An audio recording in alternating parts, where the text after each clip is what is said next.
Hello friends, तो कैसे हैं आप लोग। तो फ्रेंड्स, मैं जुड़ गया हूं आपके साथ बहुत सारे इंपॉर्टेंट क्वेश्चन और सेलेक्टेड प्रश्नों को लेकर के।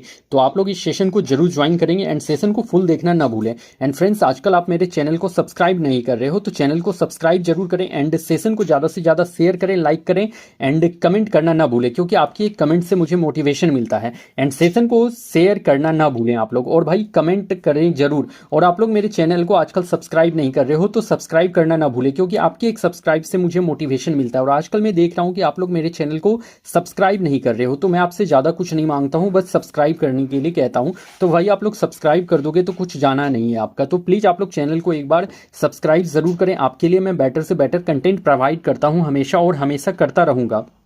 तो अब आप लोगों का भी ये फर्ज होता है कि कम से कम चैनल को सब्सक्राइब कर दे। तो आप लोग चैनल को सब्सक्राइब जरूर कीजिए, ये आप लोगों से मेरा रिक्वेस्ट है। एंड आई होप कि आप लोग मेरे चैनल को अब सब्सक्राइब भी करोगे। तो चलिए मैं यहाँ पर आपसे डिस्कस कर लेता हूँ एक एक क्वेश्चन को डिटेल डिस्कशन के साथ। एंड यहाँ पर आपको सारे इंपॉर्टेंट एंड सेलेक्टेड क्वेश्चन मिलने वाले हैं, जो कि आपके Bihar SSC, BPSC teacher, BPSC and any one day exam के लिए बहुत ही ज़्यादा बेनिफिशियल होने वाली है। तो चलिए मैं यहाँ डिस्कस कर लेता हूँ एक एक प्रश्नों को आपके साथ अभी इसी टाइम पे। तो भाई हमारा फर्स्ट क्वेश्चन यहाँ पर दे रखा है, नील दर्पण किसके द्वारा लिखा गया है। तो नील दर्पण किसके द्वारा, दिगंबर विश्वास, दीनबंधु मित्र, मजमून शाह या कोई नहीं। तो भाई नील दर्पण जो पत्रिका थी वो दीनबंधु मित्र के द्वारा लिखा गया था। दीनबंधु मित्र के द्वारा नील दर्पण पत्रिका लिखा गया था, जो कि आपके नील आंदोलन पर बेस्ड था। ठीक है, तो नील आंदोलन पर ये बेस्ड बुक था आपका नील दर्पण। ठीक है, तो नील आंदोलन पर बेस्ड था और इसे दीनबंधु मित्र ने लिखा था। नील आंदोलन आखिर हुआ कहाँ पर था भाई, तो ये देखो ये आपका हुआ कहाँ पर था, तो बंगाल में हुआ था। कब हुआ था, तो 1859 से 60 के बीच में हुआ था। कब,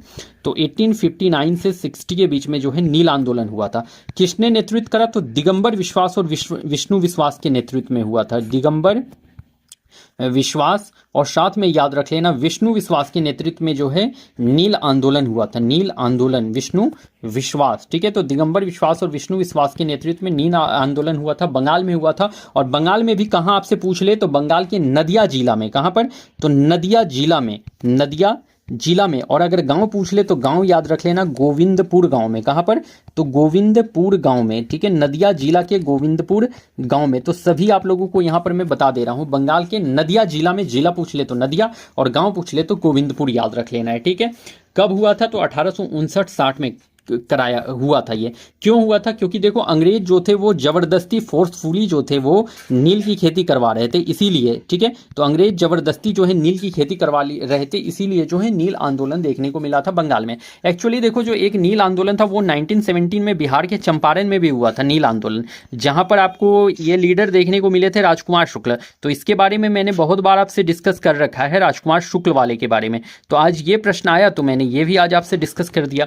तो अब आई होप कि इससे अगर क्वेश्चन आएगा तो आप लोग कंफ्यूज नहीं होगे, तो इसलिए अच्छे से देख लो पूरा कंटेंट। यहाँ पर मैं आपको नील आंदोलन से जुड़ा हुआ दे देता हूँ। ठीक है, चलिए फिर नेक्स्ट क्वेश्चन में, सन्यासी विद्रोह का नेतृत्व किसने किया। तो भाई one of the most important question है ये वाला, सन्यासी विद्रोह। तो सन्यासी विद्रोह का नेतृत्व हाजी सरईतुल्लाह। तो भाई हाजी सरईतुल्लाह ने, तो भाई ये किसका नेतृत्व किया था, किसका नेतृत्व किया था बताओ तो आप लोग। तो हाजी सरईतुल्लाह तो फैराजी विद्रोह के नेतृत्व करता थे, फैराजी या फराजी विद्रोह, फैराजी विद्रोह के नेतृत्व करता था। ठीक है ना, हाजी सरईतुल्लाह। आपसे पूछा सन्यासी विद्रोह, तो मजमून शाह, देवी चौधरानी एक से अधिक। तो मजमून शाह और देवी चौधरानी दोनों यहाँ पर इससे जुड़े हुए थे आपके सन्यासी विद्रोह से, मतलब कि एक से अधिक यहाँ करेक्ट आंसर देखने को मिलेगा। Option number D is correct. Okay, Majnu Shah और देवी चौधरानी सन्यासी विद्रोह से जुड़े हुए थे।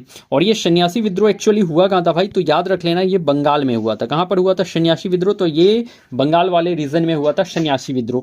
रीजन क्या था सन्यासी विद्रोह होने का, तो देखो मेन रीजन इसमें था कि हिंदू और मुस्लिम के तीर्थ स्थान की यात्रा पर रोक लगाया गया था। क्या लगाया गया था, तो हिंदू और मुस्लिम के तीर्थ यात्रा पर क्या लगाया गया था, तो रोक लगाया गया था। ठीक है, इसीलिए सन्यासी विद्रोह देखने को मिला था। और देखो इस सन्यासी विद्रोह को दबाया किसने था, तो दबाया था वारेन हेस्टिंग्स ने। किसने दबाया था, तो इस सन्यासी विद्रोह को दबाया था वारेन हेस्टिंग्स ने। किस अंग्रेज ने दबाया, तो वारेन हेस्टिंग्स याद रख लीजिएगा, वारेन हेस्टिंग्स ने जो है सन्यासी विद्रोह को दबाया।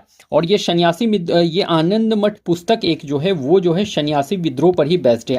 आनंद मठ पुस्तक जो है वो किस पर, उपन्यास, आनंद मठ उपन्यास जो है वो किस पर बेस्ड है, तो सन्यासी विद्रोह पर बेस्ड है। ये भी याद रख लीजिएगा, आनंद मठ उपन्यास सन्यासी विद्रोह पर क्या है, तो बेस्ड है, याद रख लेना है इस बात को, ठीक है। सन्यासी विद्रोह पर बेस्ड है। आनंद मठ को किसने लिखा था? तो बंकिम चंद्र चटर्जी ने लिखा था। किसने? तो बंकिम चंद्र चटर्जी के द्वारा जो है आनंद मठ उपन्यास लिखा गया था। ये भी ध्यान में जरूर रख लेना है आप लोगों को, बंकिम चंद्र चटर्जी के द्वारा आनंद मठ उपन्यास लिखा गया है, ठीक है।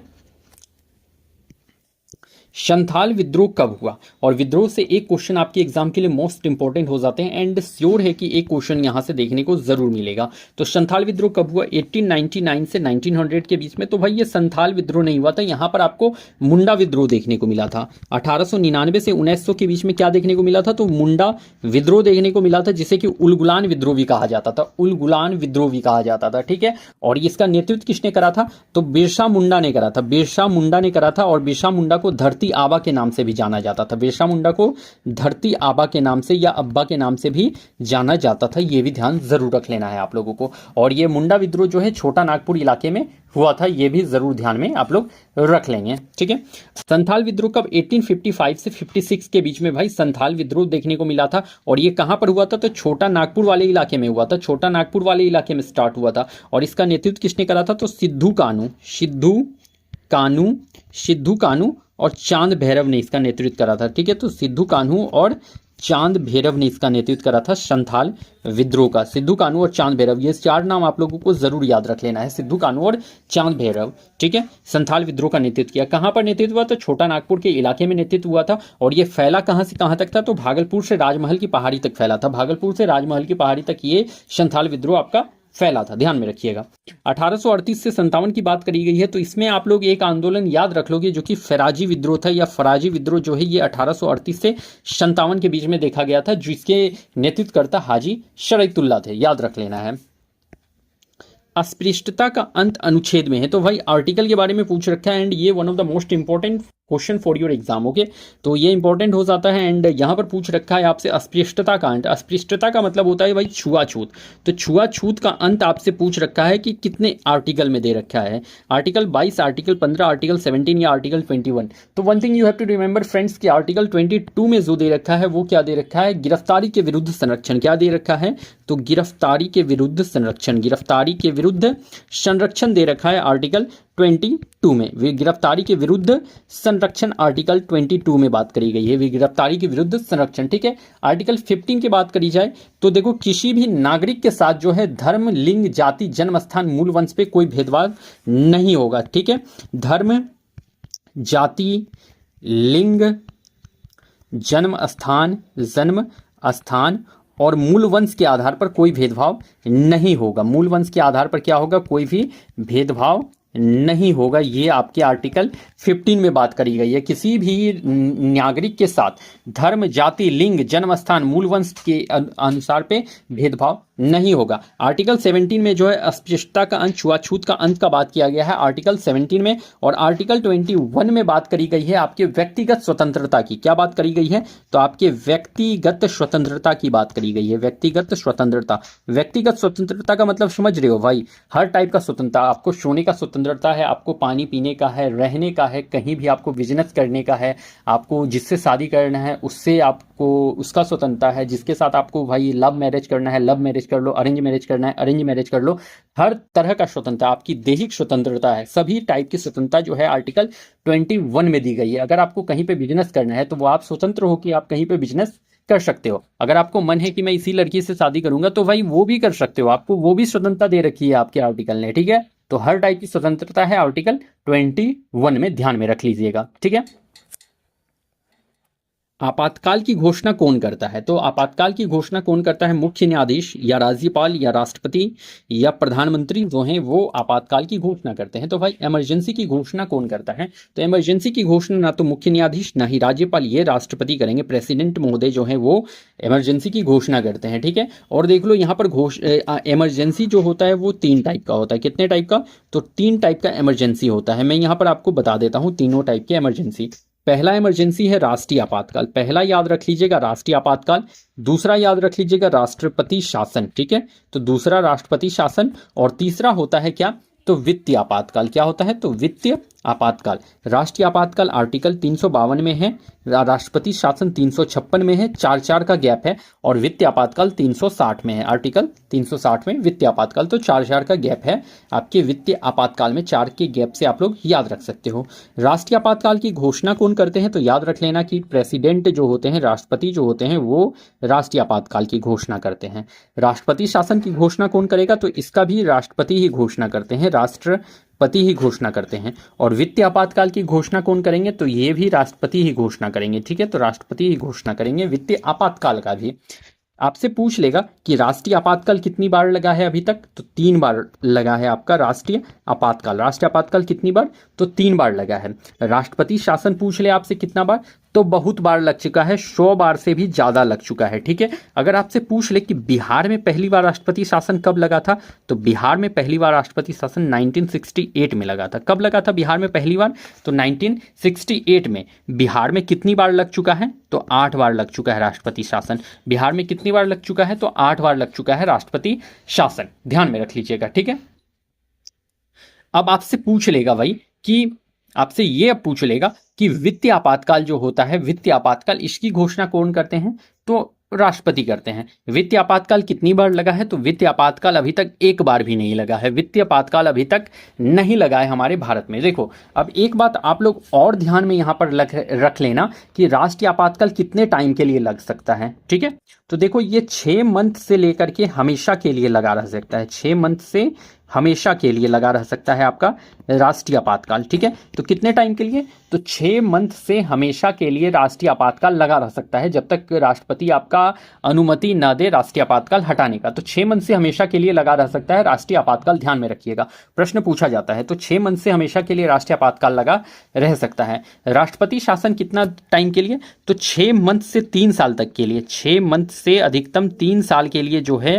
राष्ट्रपति शासन लगा रह सकता है, 3 वर्ष के लिए। तो 6 मंथ से 3 साल तक के लिए जो है राष्ट्रपति शासन। और वित्तीय आपातकाल कितने टाइम के लिए? तो वित्तीय आपातकाल भाई हमेशा के लिए लगा रह सकता है, हमेशा के लिए।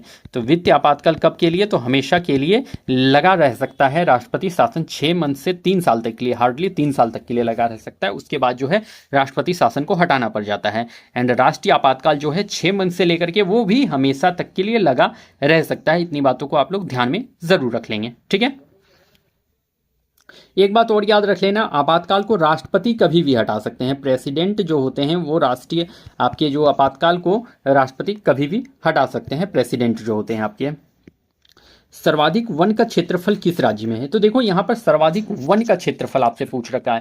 क्षेत्रफल अगर पूछ ले सर्वाधिक वन का क्षेत्रफल, तो याद रख लेना कि सर्वाधिक वन का क्षेत्रफल मिजोरम में नहीं, आंध्र प्रदेश में नहीं, मध्य प्रदेश में होता है। क्षेत्रफल में अगर पूछ ले तो क्षेत्रफल अगर पूछ ले कि सर्वाधिक वन का क्षेत्रफल कहाँ है, तो मध्य प्रदेश में। लेकिन अगर आपसे पूछ ले कि सर्वाधिक वन का प्रतिशत कहाँ पर है, तो 1% सर्वाधिक वो मिजोरम में है। अगर प्रतिशत में पूछ ले कि सर्वाधिक 1% कहाँ है, तो मिजोरम। और सर्वाधिक वन का क्षेत्रफल पूछ ले तो मध्य प्रदेश। ठीक है, और 1% परसेंटेज में पूछ ले तो मिजोरम आपको लगाना पड़ जाएगा आंसर में। ठीक है, पूर्वी घाट पश्चिमी घाट से कहां पर मिलता है? तो भाई पूर्वी घाट जो है पश्चिमी घाट से कहां पर मिलती है? नल्ला मलाई की पहाड़ी? तो नहीं भाई, नीलगिरी की पहाड़ी में जो है पूर्वी घाट पश्चिमी घाट से मिल जाती है। नीलगिरी की पहाड़ी में पूर्वी घाट पश्चिमी घाट से मिलती है, ध्यान में रख लीजिएगा, याद कर लीजिएगा अभी आप लोग। ठीक है, डोडा बेटा नहीं, कोई भी नहीं यहाँ पर। नेक्स्ट, गर्भ में भ्रूण का पता लगाया जाता है। तो भाई गर्भ में भ्रूण जो होते हैं, फीटस जो होते हैं, उसका पता कैसे लगाया जाता है ये पूछा है। तो माँ के वुम्ब में जो होता है भाई, जो आपका फीटस होता है, बेबी जो होता है, जो बेबी न्यू बनता है, तो माँ के वुम्ब में जो फीटस होता है उसका पता कैसे लगाया जाता है ये पूछा है आपसे। एक्सरे द्वारा, अल्ट्रासाउंड द्वारा, गामा रे द्वारा, या कोई नहीं? तो देखो माँ के वुम्ब में जो फीटस रहता है उसका पता जो है अल्ट्रासाउंड के द्वारा लगाया जाता है। जब भी देखना कोई अगर प्रेग्नेंट रहती है महिला तो उसे अल्ट्रासाउंड कराने के लिए सजेस्ट करा जाता है कि उसका जो है गर्भ का भ्रूण पता चल सके। बट अभी के टाइम पर क्या हो गया है कि आप लोग जो है भ्रूण फीटस का पता नहीं कर सकते हैं, क्योंकि देखो बॉय और गर्ल का पता करके, लड़की और लड़का का पता करके क्या कर दिया जाता था, तो फीटस को ही पेट में ही मार दिया जाता था। ठीक है, तो इसीलिए जो है कोर्ट का ऑर्डर है कि आप जो है भ्रूण का पता नहीं लगवा सकते हैं। ठीक है, भ्रूण भ्रूण का पता नहीं लगवा सकते हैं, ये एक गैरकानूनी है, ठीक है। और भ्रूण का पता नहीं लगवा सकते हैं, क्योंकि भ्रूण का पता लगाने के बाद जब लड़की होती थी पेट में तो भाई उसे मार दिया जाता था पेट में ही, ठीक है, किसी मेडिसिन का यूज़ करके। तो इसीलिए जब इस बात को लेकर के कोर्ट से स्ट्रिक्टली ऑर्डर है कि भ्रूण का पता लगाना गैर कानूनी है, और इसलिए अब भ्रूण का पता नहीं लगाया जाता है। बट यार आप लोग जानते हो इलीगल तरीके से कुछ भी पता करा जा सकता है, तो इलीगल तरीके से तो अभी भी होता है ये सब चीज़, ठीक है, पता लगाया ही जाता है। बट इन ये गैर कानूनी है, इसको भी ध्यान में ज़रूर रख लीजिएगा, क्योंकि लड़कियों को मार दिया जाता था पहले बहुत ज़्यादा, ठीक है। और खैर वैसे अब तो भाई ऐसे भी लड़कियां बढ़ रही है, लड़के तो ऐसे भी कम हो रही है, ये बात तो सभी को पता भी हो रहा है। अब तो लड़कियां ही बढ़ेगी, लड़के कम हो जाएंगे वैसे भी। तो गर्भ में भ्रूण का पता लगाया जाता है अल्ट्रा साउंड के द्वारा, इस बात को ध्यान में रख लीजिएगा। एक बात आप लोग और याद रख लेंगे, जो सोनार होता है, सोनार, उसमें भी यूज़ करा जाता है, सोनार में भी यूज़ करा जाता है अल्ट्रासाउंड का ही। चमगादड़ जो होते हैं आपके चमगादड़, वो भी अल्ट्रासाउंड का ही यूज़ करते हैं, ठीक है। ये क्या कहते हैं उसे, चमगादड़, बैट यार, वो तो ये अल्ट्रासोनिक वेव्स का यूज़ करते हैं आपके पता लगाने के लिए कि कहाँ पर ये आपका क्या कहते हैं उसे, जैसे कोई आपके सामने जो वो आ जाता है, कोई ऑब्स्टिकल आ जाता है, तो उसका पता लगाने के लिए आपका चमगादड़ भी यूज़ करते हैं। किसका, तो अल्ट्रासोनिक वेव्स का। अल्ट्रासोनिक वेव्स का कौन कौन यूज़ करता है, ये भी जरा सुन लो आप लोग, अल्ट्रासोनिक वेव्स का, ठीक है। तो अल्ट्रासोनिक वेव्स का देखो याद रख लेना आप लोग। एक तो सोनार जो होते हैं भाई, वो सोनार जो कि समुद्र के नीचे जो है पत्थर वगैरह का पता, जो हिम विम जो रहते हैं वो सब का पता लगाने के लिए सोनार का यूज़ करा जाता है। तो अल्ट्रासोनिक वेव से ही उसे पता करा जाता है कि अंदर कोई ऑब्स्टेकल तो नहीं ना है, ठीक है। अगर चमगादड़ की बात करी जाए, बैट जो है चमगादड़, वो भी अल्ट्रासोनिक वेव्स का ही पता, अल्ट्रासोनिक वेव्स का भी यूज करते हैं, क्योंकि जब वो चमगादड़ जब ये क्या कहते हैं बोलते हैं, तो आगे ऑब्स्टिकल से जाकर के टकराता है और वापस आता है, ठीक है। तो इससे उन लोगों को पता चल जाता है आगे ऑब्स्टिकल है या फिर रास्ता है, ठीक है। तो चमगादड़ भी यूज करते हैं। एंड एक याद रख लीजिएगा आप लोग, ये डॉल्फिन, डॉल्फिन जो है वो भी अल्ट्रासोनिक वेव्स का भी यूज़ करता है, डॉल्फिन भी अल्ट्रासोनिक वेव्स का ही यूज़ करता है, ये भी ध्यान में रख लेना है। और देखो ईसीजी में, जो ईसीजी होता है, ईसीजी, ईसीजी में भी अल्ट्रासोनिक वेव्स का ही यूज़ करा जाता है, ईसीजी में भी अल्ट्रासोनिक वेव्स का ही यूज़ करा जाता है, ध्यान में रख लीजिएगा आप लोग। आयरन की कमी से कौन सा रोग होता है, तो भाई डेफिशिएंसी ऑफ आयरन, ठीक है। तो आयरन की कमी, डेफिशिएंसी ऑफ आयरन से कौन सा डिजीज होगा, एनीमिया। तो बिल्कुल करेक्ट है, डेफिशिएंसी ऑफ आयरन से एनीमिया होता है। और एनीमिया की कमी जो होती है भाई, तो हमारे शरीर में क्या हो जाएगा, ब्लड की कमी हो जाती है, ठीक है। एनीमिया में हमारे शरीर में ब्लड की कमी हो जाती है, और इसीलिए हमें सजेस्ट करा जाता है क्या, तो गुड़ खाने के लिए, क्या, तो जैगरी गुड़ खाने के लिए हमें सजेस्ट करा जाता है। अगर किसी के शरीर में ब्लड कम है, हेमोग्लोबिन कम है, तो वो लोग गुड़ खाएं, जैगरी खाएं, पालक खाएं, पालक, गुड़, और हरी पत्तीदार सब्जियां खाएं, ठीक है। हरी पत्ती वाली क्या खाएं, तो हरी पत्ती वाली क्या खाएं, सब्जियां खाएं, ठीक है। तो इससे जो है आपका आयरन लेवल जो है बढ़ जाएगा। मोस्ट इसमें बेनिफिशियल जैगरी एंड पालक हो जाता है, तो ये सभी आपको खाना है, इससे आपका जो है वो आयरन का लेवल जो है वो अच्छी तरह से बढ़ता है, ठीक है। अगर आपसे पूछ ले कि आयरन अगर अधिक हो जाए तो आपके शरीर में कौन सा डिजीज होगा, तो आयरन अगर अधिक हो जाए तो आपको सिड्रोसिस नाम की बीमारी हो जाएगी। आयरन अधिक होने से सिड्रोसिस नाम की बीमारी हो जाती है, ठीक है। आयरन अधिक होने से सिड्रोसिस नाम की बीमारी होती है। स्कर्वी जो है वो विटामिन सी की कमी से क्या होता है, विटामिन सी की कमी से स्कर्वी होता है, इसको भी ध्यान में रख लीजिएगा, विटामिन सी की कमी से स्कर्वी। एंड चलिए फिर नेक्स्ट क्वेश्चन में, poverty and un-British rule in India पुस्तक किसने लिखा, तो poverty and un-British rule in India Sarvepalli Radhakrishnan नहीं, बाल गंगाधर तिलक नहीं, बाल गंगाधर तिलक ने तो मराठा और केसरी लिख रखा था भाई, मराठा और केसरी लिख रखा था बाल गंगाधर तिलक ने। अगर poverty and un-British rule in India, तो याद रख लीजिएगा दादा भाई नरोजी, दादा भाई नरोजी ने poverty and un-British rule in India लिख रखा है, और इन्हें ही वयोवृद्ध पुरुष के नाम से भी जाना जाता है, वयोवृद्ध पुरुष, grand old man of India, वयोवृद्ध पुरुष दादा भाई नरोजी। इन्होंने ही जो है धन के निष्कासन का सिद्धांत दिया था, धन के निष्कासन का सिद्धांत दिया था। धन के निष्कासन का सिद्धांत किसने दिया था, तो दादा भाई नरोजी ने दिया था। और इन्होंने जो है प्रति व्यक्ति आय बताया था, प्रति व्यक्ति आय किसने पहली बार बताया, तो प्रति व्यक्ति आय जो है पहली बार दादा भाई नरोजी ने ही बताया था, प्रति व्यक्ति आय पहली बार, ठीक है, दादा भाई नरोजी ने। इनकी एक पत्रिका थी राफ्त गोफ्तार, राफ्त गुफ्तार, दादा भाई नौरोजी की एक पत्रिका थी राप्त गुफ्तार, इसको भी जरूर याद रख लीजिएगा आप लोग, ठीक है। गोपाल कृष्ण गोखले से एक पत्रिका जरूर याद रख लेना है और वो पत्रिका हो जाता है सुधारक। गोपाल कृष्ण गोखले से एक पत्रिका आपको जरूर याद रखेंगे, सुधारक, गोपाल कृष्ण गोखले की पत्रिका, ठीक है। गोपाल कृष्ण गोखले की पत्रिका सुधारक, और इन्हें जो है गोपाल कृष्ण गोखले को राष्ट्रवाद का जनक भी कहा जाता है, राष्ट्रवाद का जनक। राष्ट्रवाद का जनक किसे? तो गोपाल कृष्ण गोखले को you have to remember, okay. Next, and here our next question he is Satyarth Prakash की रचना किसने की? तो सत्यार्थ प्रकाश राजा राम मोहन रॉय। तो राजा राम मोहन रॉय ने तो भाई ये ब्रह्म समाज की स्थापना कर रखी थी इन्होंने, ब्रह्म समाज। तो ब्रह्म समाज राजा राम मोहन रॉय, ओके। ब्रह्म समाज राजा राम मोहन रॉय। आत्माराम पांडुरंग, तो भाई इससे याद रख लेना है प्रार्थना समाज। प्रार्थना समाज की स्थापना किसने? तो प्रार्थना समाज की स्थापना आत्माराम पांडुरंग ने। सत्यार्थ प्रकाश, तो स्वामी दयानंद सरस्वती ने। किसने? तो स्वामी दयानंद सरस्वती ने सत्यार्थ प्रकाश। और साथ ही में याद रख लेना आर्य समाज की भी स्थापना इन्होंने की है, आर्य समाज की स्थापना कब? तो 1875 में, ठीक है। तो आर्य समाज की स्थापना 1875 में। विवेकानंद से आपको क्या याद रख लेना है? तो विवेकानंद से आपको क्या याद रख लेना है भाई? तो अपने गुरु रामकृष्ण परमहंस के याद पर इन्होंने रामकृष्ण मिशन बनाया था, रामकृष्ण मिशन बनाया था बेलूर मठ में। कहाँ पर? तो रामकृष्ण मिशन बनाया था, कहाँ पर? तो बेलूर मठ में, ठीक है। कब बनाया था? तो 97 या 87 है, अच्छा ये कंफर्म नहीं हो भाई, एक बार चेक कर लेना आप लोग भी।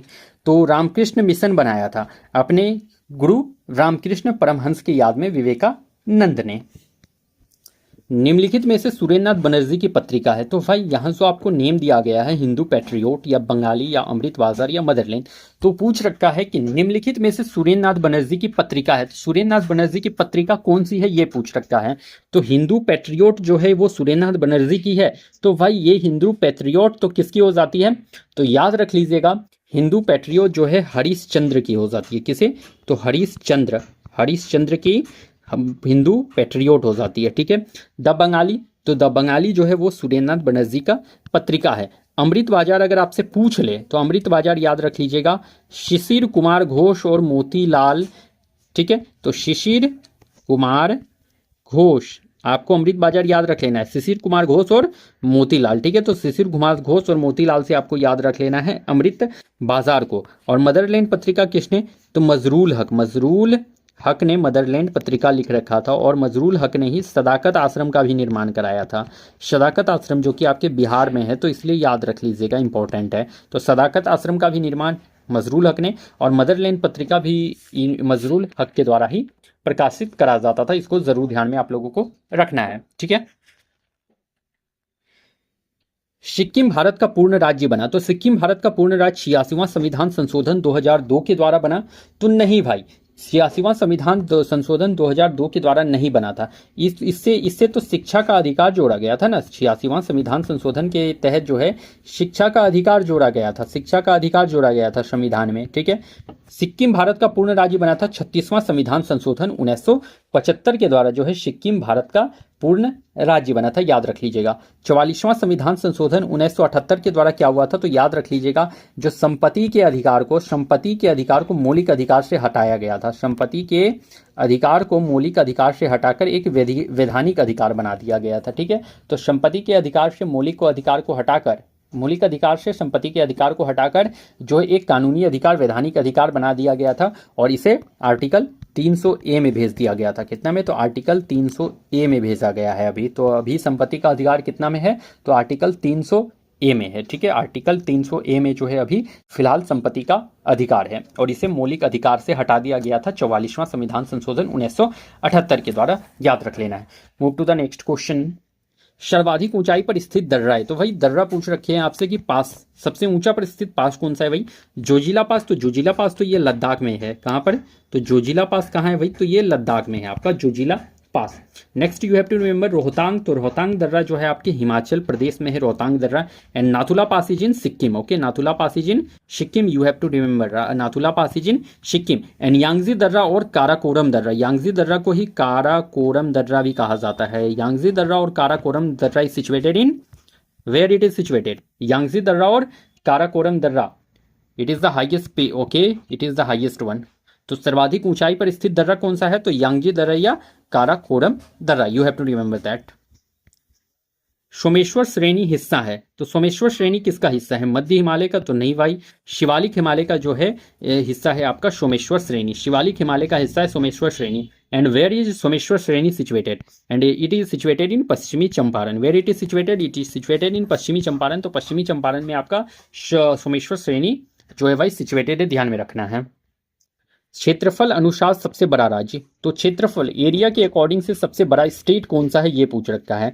मध्य प्रदेश, राजस्थान। तो वही your correct answer is option number C, Rajasthan. क्षेत्रफल के अनुसार राजस्थान सबसे बड़ा है।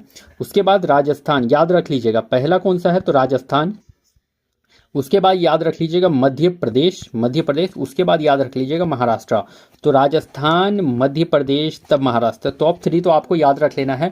और बिहार का एग्जाम है इसलिए बिहार को याद रख लीजिएगा कि 12th नंबर में आपका बिहार आता है आपके एरिया में। क्षेत्रफल के अकॉर्डिंग बिहार का रैंक क्या है? तो 12th है। कितना है? 12 है, मतलब 12 नंबर पे बिहार आता है।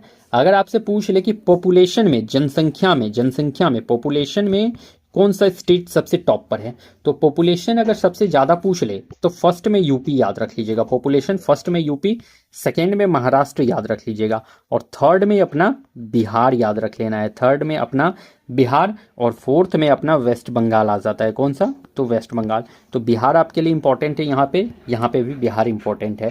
तो पॉपुलेशन में और एरिया में दोनों के अकॉर्डिंग मैंने यहाँ पर आपसे बता रखा है, क्षेत्रफल में और जनसंख्या में, तो दोनों तरह से आप लोगों को याद रख लेना है, ठीक है।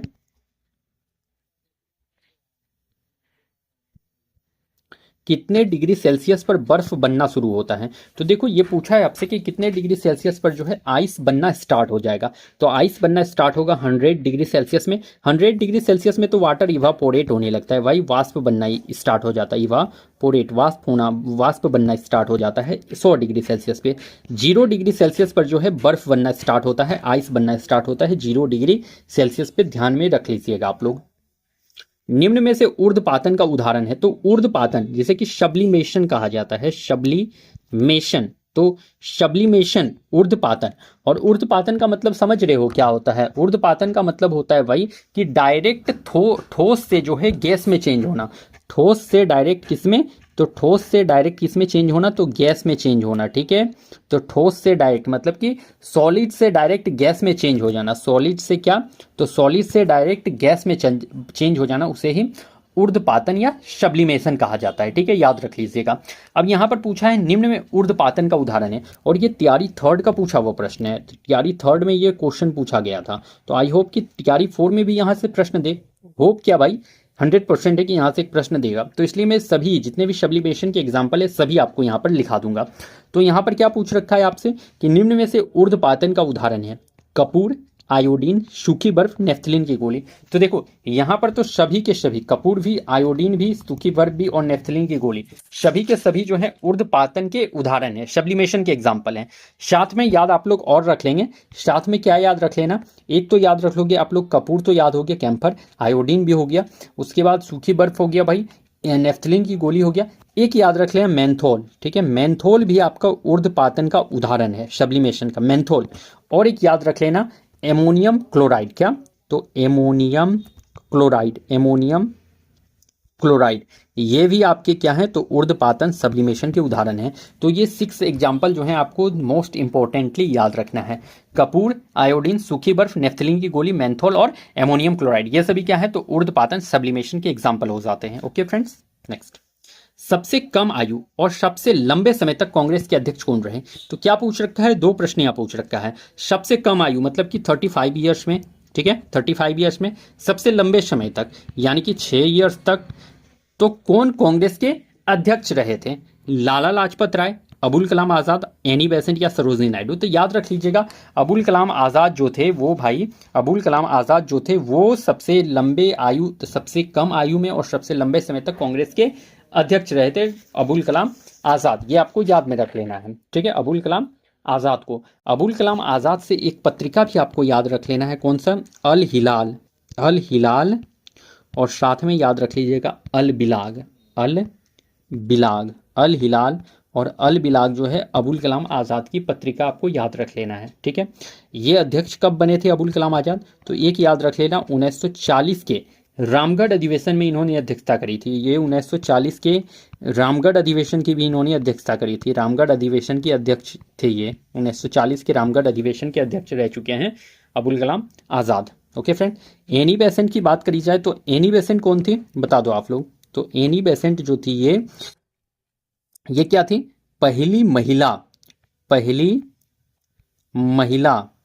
कांग्रेस की पहली महिला अध्यक्ष। तो कांग्रेस की पहली महिला अध्यक्ष कौन थी? तो एनी बेसेंट थी। और सरोजनी नायडू कौन थी? तो पहली भारतीय महिला अध्यक्ष।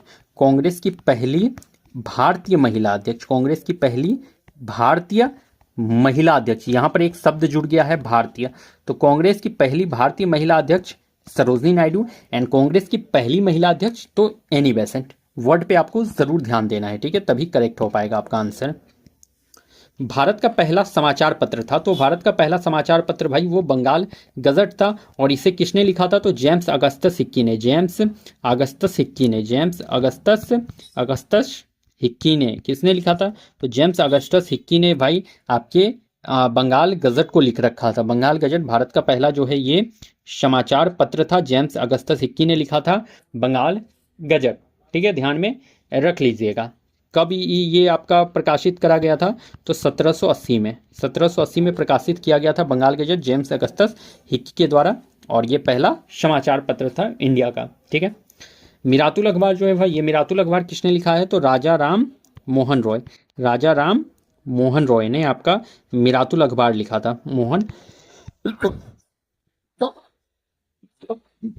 राजा राम मोहन रॉय ने मिरातुल अखबार किस भाषा में? तो फारसी भाषा में। यंग इंडिया तो महात्मा गांधी ने लिखा था। यंग इंडिया याद रख लीजिएगा आप लोग। यंग इंडिया किसने लिखा था? तो महात्मा गांधी ने लिख रखा था यंग इंडिया को। महात्मा गांधी ने क्या लिख रखा था भाई? तो यंग इंडिया को महात्मा गांधी ने लिख रखा था। इसको याद रख लेना है आपको। तो चलिए फ्रेंड्स, आज का सेशन हमारा यहीं पे कंप्लीट होता है। सेशन को फुल आप लोग जरूर देख लेंगे, बहुत ही अच्छा सेशन है ये वाला। तो चलिए मैं फिर मिलता हूँ कल किसी नेक्स्ट सेशन में। तब तक के लिए आप लोगों को thank you and best of luck.